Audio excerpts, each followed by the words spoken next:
What's up, guys? Welcome to Newswave. Now, it's been quite a weekend, I should say. We had a lot of fun so far. We talked about the Nintendo PlayStation, which is pretty crazy to think about. That works fine now. We also did a full Spawncast podcast, which was a lot of fun. Keep in mind, guys, that's Saturdays, 9 o'clock p.m. Eastern Time, and that'll go up, snippets will go up through the week. If you want to view the entire thing in video form, you can go over to Patreon. It's available to any patron at that point. Or if you just want to listen to the audio version, it's up on iTunes and SoundCloud right now. So with that, guys, let's get started. So we keep hearing about this Assassin's Creed game that's taking place in Egypt, right? We've heard about it from Kotaku. Originally, it was like Assassin's Creed Empire, and now there is new rumors, or leaks if you want to call them, from our good friend Liam Robertson over at WWG.com, where he is reporting that it is now going to be called Assassin's Creed Origins, and it will take place still in Egypt. And according to Liam in this case, it's going to take place in like a big open world, which is not much of a shock to me. If you're an Assassin's Creed fan, you know this is pretty much the status quo, big open world. But they did say it will focus on the original Assassin's Guild, and it will have a main character of a man and a woman, what I assume to be assassins. And it sounds like you are going to be kind of running around the Great Pyramids in Egypt, which is a different setting for Assassin's Creed, and I am fine with that. They can do some really cool stuff in that environment, and I look forward to seeing what they can do here. But one of the cool things that I am very happy and actually pretty excited for now I think about it is that naval combat will be making a return. They did say that because of this, what I assume to be naval combat or sailing through the Mediterranean, you'll also be able to go as far as, say, Greece is something that's rumored. And realistically, they said it will be the largest Assassin's Creed game they have ever made, with a large emphasis on freedom. And really, this sounds good. So I'm excited. We have not heard anything about platform choice. We know it'll be on the PS4, the Xbox One, and more than likely the PC. But we don't know anything about the Switch. And there have been some people that have rumored and I guess leaked that it is coming to the Switch. And you know what? Sure, why not? Go to the Switch. I think that'll be good too, and I like the portability factor. I would like to be able to take it with me on the go, maybe put it in sleep mode if I'm in the middle of something, and come back to it later. I like that idea on the Switch. Of course, portability will always be king to me, as long as the game does not suffer too much on a different system. Like I said, if it goes to the Switch and it has frame rate issues, maybe I'd be more inclined to get it on a PC or a PS4 Pro, but if it's pretty much the same across the board frame rate, I can live with different resolutions. That's not a big deal to me. So I would probably get on the Switch then. Either way, nothing's confirmed. They just say it will be at E3 2017, which I think is a safe bet considering we had Watch Dogs 2 this past year. And of course, they are more on a buy-release schedule where it seems to be Assassin's Creed, Watch Dogs, Assassin's Creed, Watch Dogs. So this makes a lot of sense. I would expect this. I would be absolutely shocked if Assassin's Creed, I guess Origins or Empire or even just Egypt is not there. And if you keep up to date on Jim Sterling's videos, you know that he pretty much outed completely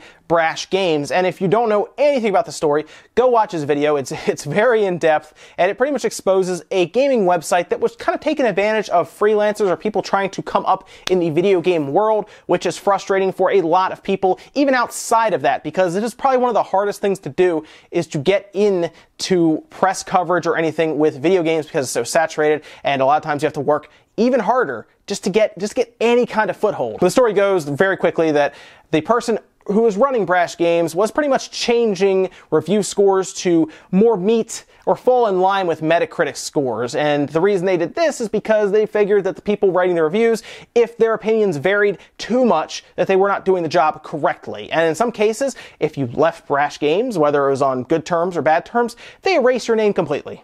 So they were taking credit for other people's work, which when you do a review, trust me when I say, not only do you have to beat the game heavily, you need to get through it, you need to take notes the entire time, and then you have to do a full write-up. It takes quite a while, and to take credit for people's work, that's not good. So after being outed, people of course attack him, and now Brash Games is up for sale. What's the game's website worth? Probably not much. I mean, it's probably not worth more than this burnt $20 bill, right?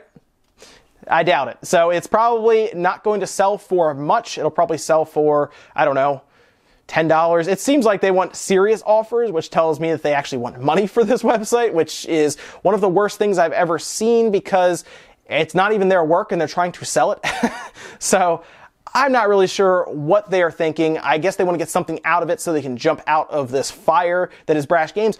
Or my thought here, because I think maybe a little differently, is he's probably going to sell it to himself under a different alias, claim that it's under new ownership, and then basically salvage any reputation that website has under new management. Either way, stupid situation. The guy who's running this is not very smart. He's obviously out to take advantage of people.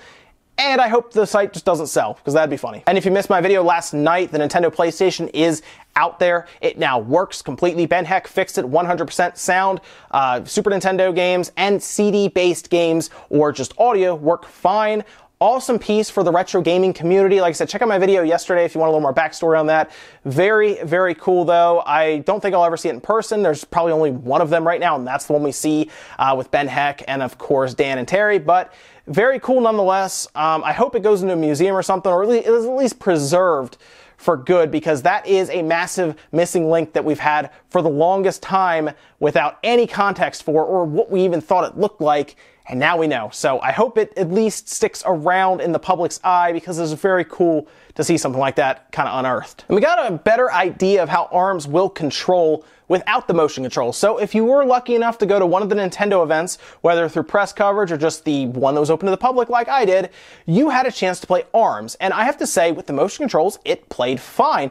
But I can also tell you there are times where I'll be sitting down and I don't necessarily want to be actually moving or swinging and punching maybe late at night. I just want to be holding it in handheld mode, playing it, especially, like I said, handheld mode is a little weird trying to play that. You'd have to put the tablet down. But apparently, the people who use motion controls will have the advantage. This was outlined in the latest article for Edge magazine on that ARMS game. If you saw that, they had that cover photo where it did have like ARMS themed covers and everything that went out. They did have an article in there that was kind of talked about the differences between using motion controls to play it and just using, like, say, a Pro controller. And the way it works is the triggers punch on either side, or two different face buttons do as well. You click left stick in the block, and then, of course, you control the angle of the punches with the stick while you are punching. And this apparently brings up an issue, because you cannot move and control the angle of your punch when you're using a standard controller. Of course, you can do this when you're using motion controls. You can move and punch. According to the developers, you should play it with motion controls. People will have advantages over you otherwise. And that could be a problem, really, if you really consider that, because not everyone's going to want to use motion controls. And even the people who played it from Edge magazine said that it almost felt like using just a regular controller was almost second class to using the motion controls. Now, I will play it either way. You know, if I'm sitting down upstairs or something in handheld mode, I'm not going to use motion controls then. But if I'm in front of a TV and I have a little bit of time and some room and some energy, I will use motion controls just for fun, because I'm not going to play ARMS competitively, me personally. There are people who probably will. I won't. I'll have fun with it. It seems like a fun idea, fun game. It is like the massive successor to Wii Boxing, you know? It's what everyone complained about Wii Boxing, where you just kind of go like this, and it's that, but heavily evolved to where it makes sense to what you're doing. So yes, I will be playing it. Motion controls worked fine when I used them, but I do also want to at least be able to play with regular controls without feeling like the other person using motion controls has an advantage over me. I mean, we'll see when we get it to see how big the advantage is across the board, because there will be plenty of people who don't want to do motion controls.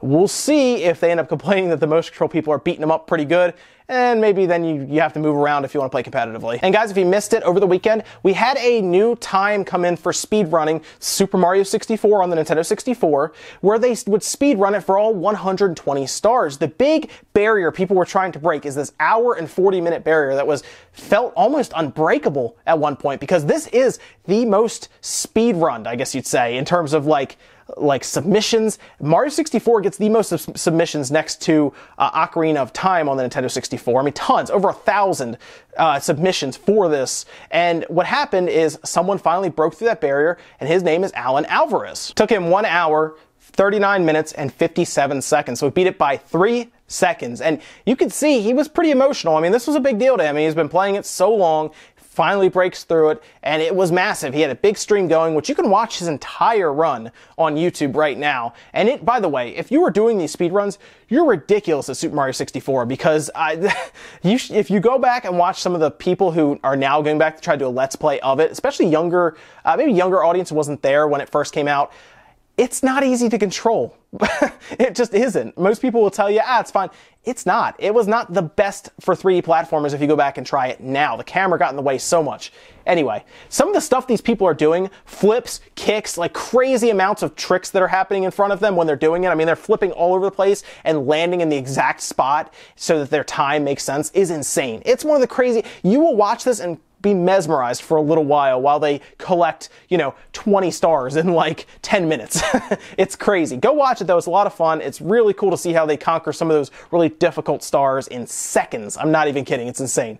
Check it out though. Big congratulations to Alan Alvarez. Very cool to crack through that barrier. Good job. And our last bit of news, guys, is pretty cool. We actually had a full briefing on how Epic and Nintendo came to terms with Unreal Engine 4. Now, this was posted up on Nintendo Everything, and they talk about this big, Epic Games festival. It's called Unreal Fest West 2017, and this was back in April, and Nintendo addressed this and talked about how Epic and Nintendo, originally they wanted to put Unreal Engine 3 on the Wii U, but it never lined up. They were still kind of working on the Wii U, and then by the time the Wii U was ready to roll with any development, Unreal Engine 3 was kind of on its way out, and they were bringing Unreal Engine 4 because, of course, the PS4 was showing up, and the PS4 ran Unreal Engine 4's benchmark in its debut when they were showing it to press. So at that point, Unreal Engine 4 was on the way in. They didn't really feel like it was worth porting Unreal Engine 3 to the Wii U. The Wii U came in at that weird time period, right? It was like between systems. It wasn't standard architecture. It was still using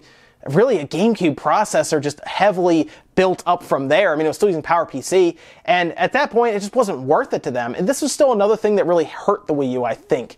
If Unreal Engine was there, it may have helped a little bit. But they continue through the lecture, really putting the Switch over, because now it's using actual, normal, everyday parts for PC, and it's really cool because it's using an architecture that is known with NVIDIA's Tegra and one that supports all of these development tools. So now Unreal Engine 4 becomes a reality on the Switch. When we get into this lecture further, there's again a very interesting thing that pops up. And this was by a developer, the name of Shinoyama, and he talks about how, hey, there really is an export button for the Switch. We've talked about this, where Unreal Engine 4 has this export button where you hit it and it'll kick everything out to the Switch's level where it'll change settings and stuff. And according to them, yes, that is an actual thing. There is an export button there, which is crazy. They do say you do kind of need to play around with a few settings as well, because it does have that handheld mode option. Maybe you want to change different things. Maybe you want to add dynamic resolution because the frame rate isn't quite where you want it, for example. There's a lot of things you could still do, but for the most part, if your game is in Unreal Engine 4, you can click a button and it will pretty much export the code to the Switch to work very quickly. I feel like this may be how Snake Pass got to the Switch in about a week. Either way, I do think Unreal Engine 4 is the way to go for most developers. It seems to be like Unreal Engine 4, Unity, or a custom engine. Unreal Engine 4 will probably, we're seeing so many Japanese developers now use it. I think we're going to see it more and more now, and with good reason. It's a good development tool, and it works at this point across all platforms. And that's it for Newswave today, guys. Make sure to comment, like, subscribe, all that good stuff. Let me think about anything we talked about today, whether it is the Unreal Engine 4. Maybe you are very happy about it being on the Switch, or maybe you're a fan of it on the PC. Maybe you enjoy building with Unreal Engine 4. Maybe give us some good stories about development. That'd be kind of cool, actually. Also, let me know what you think about this Mario 64 speedrun. If you're a fan of Mario 64 and you enjoy watching these speedruns, go check that one out because it is absolutely ridiculous. Let me know what you guys think about the Nintendo PlayStation as well. Very cool piece of retro history. That's it for now, guys. I will see you next time.